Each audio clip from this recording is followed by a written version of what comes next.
Shalom and good day all, this is Healing29 back again for manga I have recently read through between April to March 2024, and I'll just go through the list of the manga that I've been reading through. So going from left to right, we have the 20th Century Boys, volumes 4 to the last volume in the series. And that is over here, as we get to follow like the main characters in it. I think it's Kenji plus many others within the story. Of course, we meet the character known as Friend, but we get that also a little bit early in the story. But I'm afraid to say, for all this series is hyped up to be, yeah. You might think differently of it if you've already read it or planning on reading it and come up with a different conclusion to what I think of it. That's fine. And it's really quite interesting. If it's one thing that I do sort of give credit to the series, is that I think this series really establishes itself really well with giving different characters and different character appearances, where sometimes Naoki Urasawa can sometimes reuse character appearances, but not just make them a random in like other stories. So that is sort of like a positive in relation to the story, but I'll let you know my overall rating when I reach my overall rating.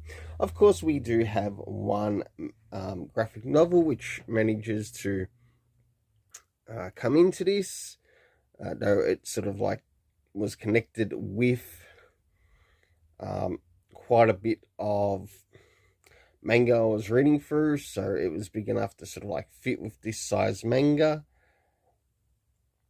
And there's one more volume of it left to go, of Heartstopper. Next we have Kitaro. Now, to those who are familiar with Shigeru Mizuki, he is also responsible for a series called Akuma-kun.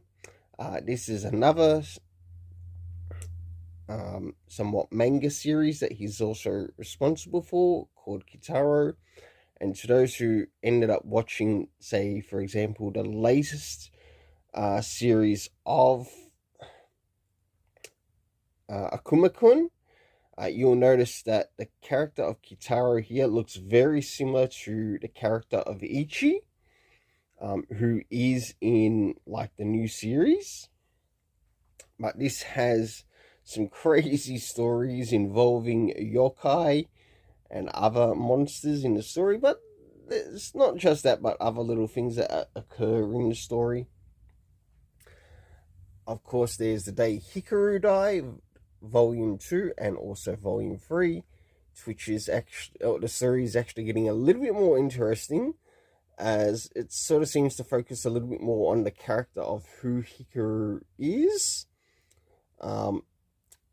what they believe to, or what is believed to be the character's death, but for some strange reason, due to unknown circumstances, this character is sort of like alive and also being seen by like some of the people within the series. And there's sort of like a bit of looking into folklore and mythology around certain things. It's not completely opened up in the story yet as to what is actually occurring, but they are leaving hints. And the last couple of manga that I've been reading through, Under Ninja, to which we get to see a little bit more with the main character, and also like some of the jobs that he's taking part in, and of course a series called Glitch, to which we follow the character of Minato and Akira and a couple of other characters as they realize that there's something strange happening in their universe. In the second volume, we learned that also that there are some people who've gone missing, and one of the reasons that is believed for them going missing is this particular glitch that is happening in the universe. So think sort of Matrix meets, I guess, monsters and aliens in a way. Plus a bit of detective work that takes place. So jumping into the next thing, and that is the rating of the manga that I have read here. So basically from volumes 4 to the last volume of Naoki Urasawa, I'm afraid to say I give it a 7.5 out of 10. I understand what the creator was trying to do, like trying to execute like a really well executed cult, but I think they actually did a better job of it in the story of Monster, more so than 20th Century Boys.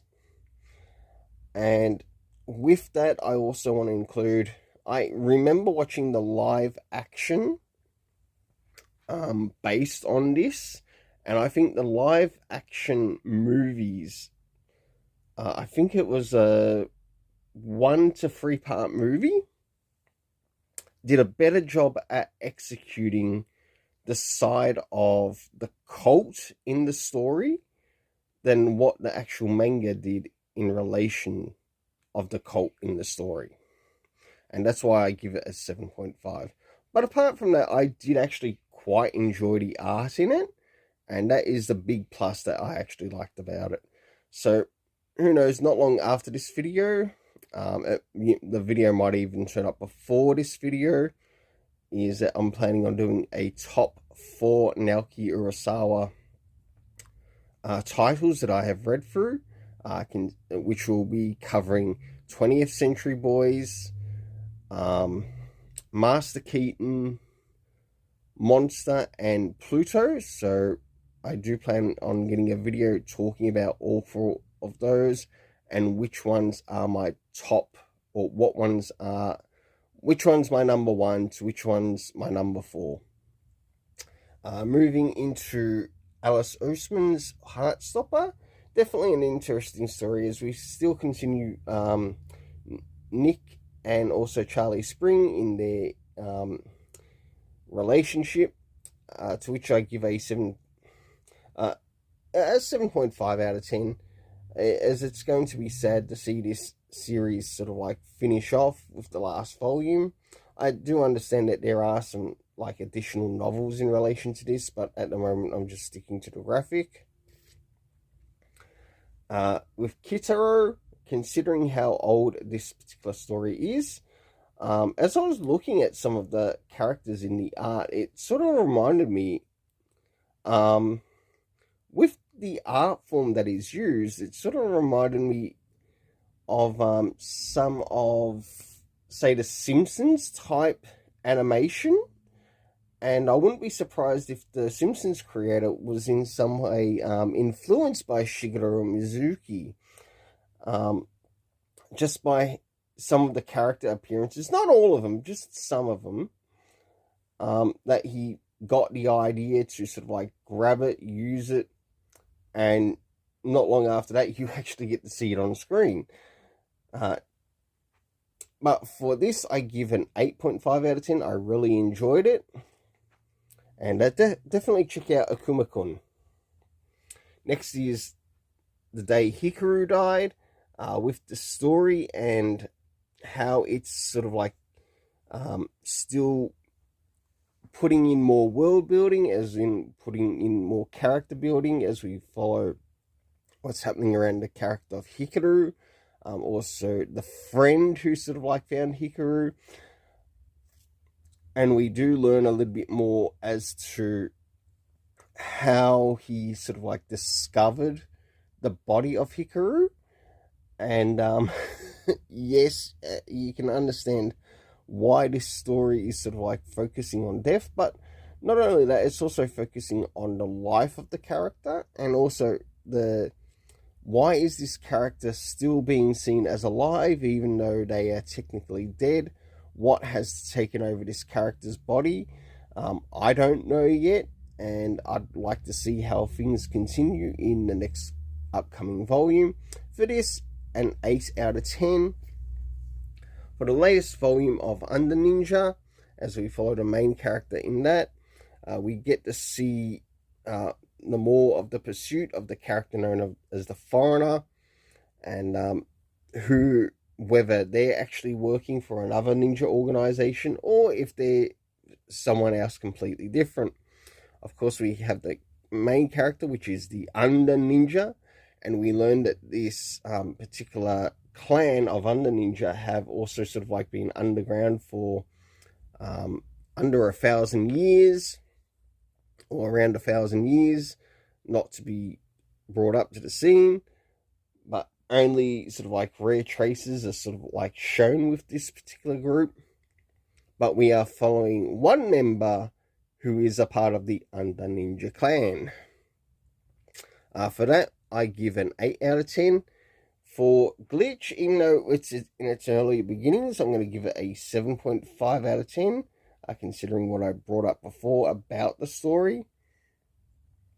As you do encounter monsters, slash yokai, but also learning that people have gone missing, and you do get to see some very weird things take place within this story. With it, an 8 out of 10. Until then, let's keep it colourful and have yourself an awesome day.